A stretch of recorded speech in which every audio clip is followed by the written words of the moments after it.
சிவராசா அனோஜனன் என்பவர் ஒரு தமிழ் இளைஞர், கல்முனையைச் சேர்ந்தவர். இவர் இன்று சவுதி அரேபியாவில் 5 ஆண்டு சிறை தண்டனையும் 26 கோடி இலங்கை பெறுமதியிலான தண்டப்பணமும் செலுத்த வேண்டிய சூழலில் இருக்கின்றார். இவர் செய்தது தவறுதான். அதாவது ஒரு இஸ்லாமிய மதம் தொடர்பாக நிந்தனைகளை அவர் பதிவு செய்திருந்தபடியினால் அவருக்கு இந்த தண்டனை வழங்கப்பட்டிருக்கிறது. அந்த நாட்டினுடைய சட்டத்தின் அடிப்படையில் 2007 ஆண்டு அதாவது சைபர் கிரைம் சட்டத்தின் அடிப்படையில் 6வது ஆர்டிக்கல் அடிப்படையில் இந்த சட்டம் இந்த தண்டனை அவர்களுக்கு வழங்கப்பட்டிருக்கிறது. ஆனால் இந்த தண்டனையானது உண்மையிலேயே அதாவது பாரியளவு மத சம்பந்தமான குற்றமாக இது கருதப்படாது. ஆனாலும் இது சைபர் கிரைம் அடிப்படையில் இது குற்றமாக பதிவு செய்யப்பட்டு அதுக்குரிய உச்சபட்ச 5 ஆண்டுகளும் 26 கோடி பெறுமதியான இந்த தண்டப்பணம் வழங்கப்பட்டிருக்கிறது. ஆனால் இதில் இருக்கக்கூடிய நான் கூற விரும்புகிற விடயம் என்னென்றால், இலங்கையில் இருக்கக்கூடிய பல முஸ்லீம் நண்பர்கள் என்னை தொடர்பு கொண்டு இது நிச்சயமாக இவருக்கு ஒரு மன்னிப்பு வழங்கப்பட வேண்டும், அவர் தவறுதலாக செய்ததென்று அவர்களும் கூறுகின்றார்கள். ஆனால் இதிலே நீங்கள் தெளிவாக புரிந்து கொள்ள வேண்டும், இங்கு இந்த சிவராசா அனோஜன் அவர்கள் திட்டமிட்டு இந்த இஸ்லாம் நிந்தனை செய்யவில்லை. ஏனென்றால் அவர் ஒரு பதிவாக போடவில்லை. இவர் ஒரு கமெண்ட்டுக்கு பதிலளித்திருக்கின்றார்.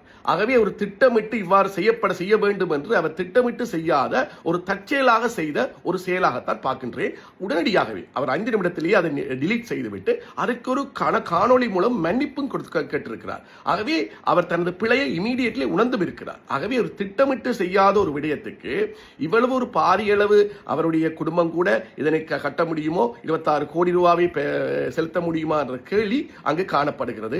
5 ஆண்டுகள் சிறையில் இருந்தால் ஒரு இளைஞனுடைய வாழ்க்கை, அவருடைய குடும்ப வாழ்க்கை எல்லாமே கேள்விக்குறியாகிவிடும். ஆகவே அந்த அடிப்படையில் இன்று இந்த நாட்டினுடைய அரசாங்கம் இதற்கு ஒரு சரியான தீர்வினை வழங்க வேண்டும். ஏனென்றால் 2007 ஆண்டும் இந்த நஃபீக் பிரச்சனையில் வரும்பொழுது இதே மாதிரி நாங்கள் டைமை தவறவிட்டபடியினால், அதாவது இந்த இடத்துல நீங்க புரிந்து கொள்ள வேண்டும், இந்த தண்டனைக்கு 30 நாட்கள் அப்பீல் பண்ணக்கூடிய ஒரு வாய்ப்பு இருக்கிறது. ஆகவே அந்த 30 நாட்களிலே அப்பீல் செய்ய வேண்டும். அதற்கான சட்ட ஆலோசனைகளையும் அதற்கான எக்கனமி அதாவது ஃபைனான்ஸ் உதவிகளையும் அரசாங்கமோ அல்லது தன்னார்வ நிறுவனங்களோ வழங்குவதனூடாக அவர் இதனை செய்யக்கூடிய ஒரு வாய்ப்பு ஏற்படும். ஆனால் அதை தவிர்த்து விட்டோம் என்று சொன்னால் அவருக்கான இந்த கன்வென்ஷன் அவருக்கு தொடர்ச்சியாக அவரை சேர்ந்து வந்து முடியும். ஆனால் உங்களுக்கு தெரியும், எங்களுக்கு வியன்னா கன்வென்ஷன்ஸ் இருக்குது இந்த நாட்டுக்கு இடையிலே. அது வியன்னா கன்வென்ஷன் ஆன் கவுன்சிலர் ரிலேஷன்ஷிப்ல ஆர்டிகல் 36 அடிப்படையில் கூட இலங்கை இந்த பிரச்சனை வந்தவுடன் அந்த நாட்டுடைய அரசாங்கம் இலங்கையுடைய கான்சுலேட்டுக்கு இன்ஃபார்ம் பண்ண வேண்டும்.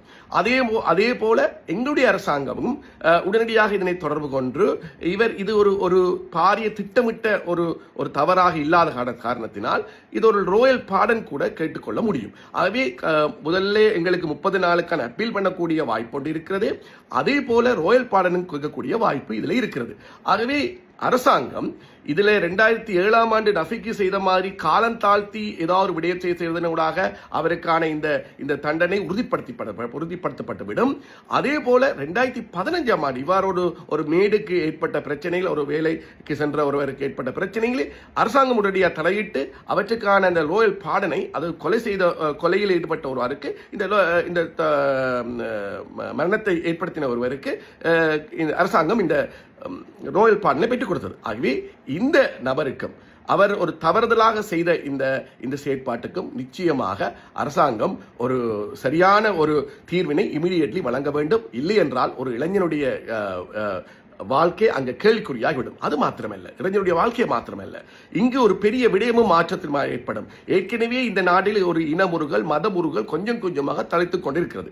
ஆகவே இதன் அடிப்படையை வைத்துக் கொண்டு சில எக்ஸ்ட்ரீம் அமைப்புகள் இன்று அவர்களும் கதைக்க ஆரம்பித்து விட்டார்கள். அவர்கள் உடனடியாக இது ஒரு இந்து மதம் அல்லது பௌத்த மதத்துக்கு முஸ்லிம் மதத்துக்கு பிரதானமாக போட்டியாக கதைக்க ஆரம்பித்து விடுவார்கள். ஆகவே இந்த ஒரு பிரச்சனையை வைத்து ஒரு மத ரீதியான பிரச்சனை வராமல் தடுப்பதற்கு அரசாங்கம் உடனடியாக ஒரு நல்ல தீர்வினை வழங்க வேண்டும்.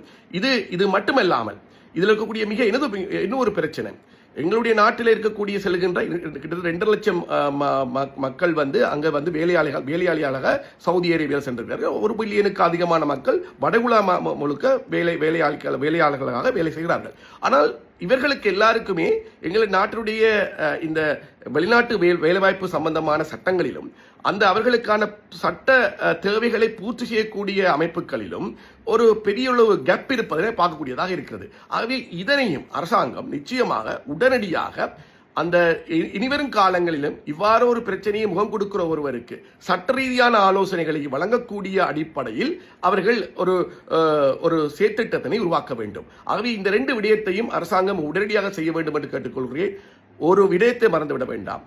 இந்த விஷயத்தை வைத்துக் கொண்டு மத ரீதியான நிந்தனைகளை தூண்டுபவர்களை நாங்கள் தவித்துக் கொள்ள வேண்டும், அவர்களை புறக்கணிக்க வேண்டும் என்று கேட்டுக்கொள்கின்றேன். ஆகவே அரசாங்கம் உடனடியாக இதற்கு ஒரு தீர்வினை வழங்க வேண்டும்.